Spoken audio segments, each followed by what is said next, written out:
So hello guys, today's video magluluto ako ng Ilocano pakbet. Ito ang aking mga ingredients. Ayan, sibuyas, garlic, ampalaya, syempre hindi mawawala yung tomato, sitaw, talong, at saka ang ating ladyfinger or okra.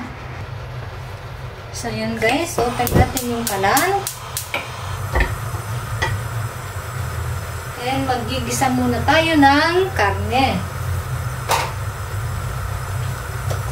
So ito ang aking pork belly guys. Gigisa muna natin siya hanggang sa lumabas yung aroma niya. Ayan.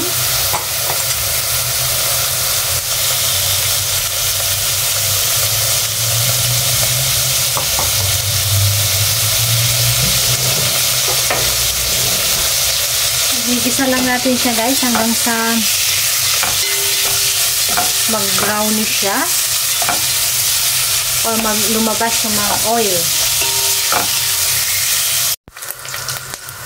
So ayan guys, kapag ganito na siya, ilalagay na natin yung garlic. Ayan, garlic, sibuyas,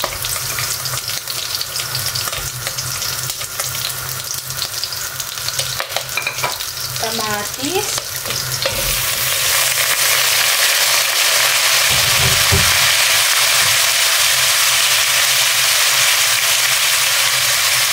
bagoong,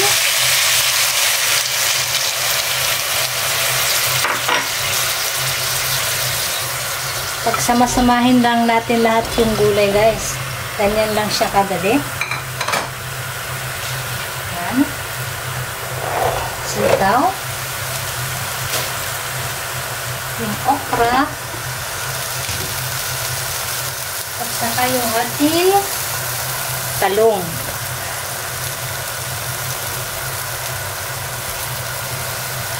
Ayan guys.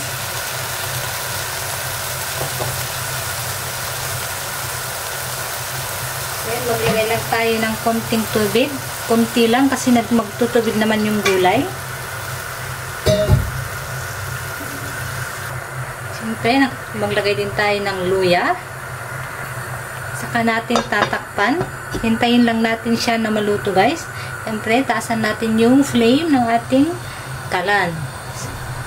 So, ayan guys. Huwag natin siyang hahaluin. Ganyan lang siya guys. Hintayin lang natin siya na kumulo.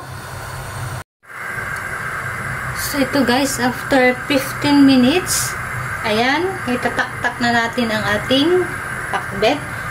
So, ayan guys, bubuksan natin.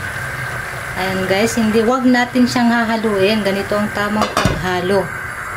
Guys, hawakan lang natin dito. Pasensya na, wala akong tapos ganito lang siya guys. Taktak lang natin siya ng ganito. Ayan. So, ayan guys, nahalo na natin. Itaktak na. So, tingnan natin guys. Wow, so yummy na. Ayan guys, oh. Tingnan natin. Luto na ang ating pakbet. So ayan guys, ito na ang ating Ilocano pakbet. Tinatawag naming native pakbet. So yummy, yummy. So kain na tayo guys. Yummy, yum.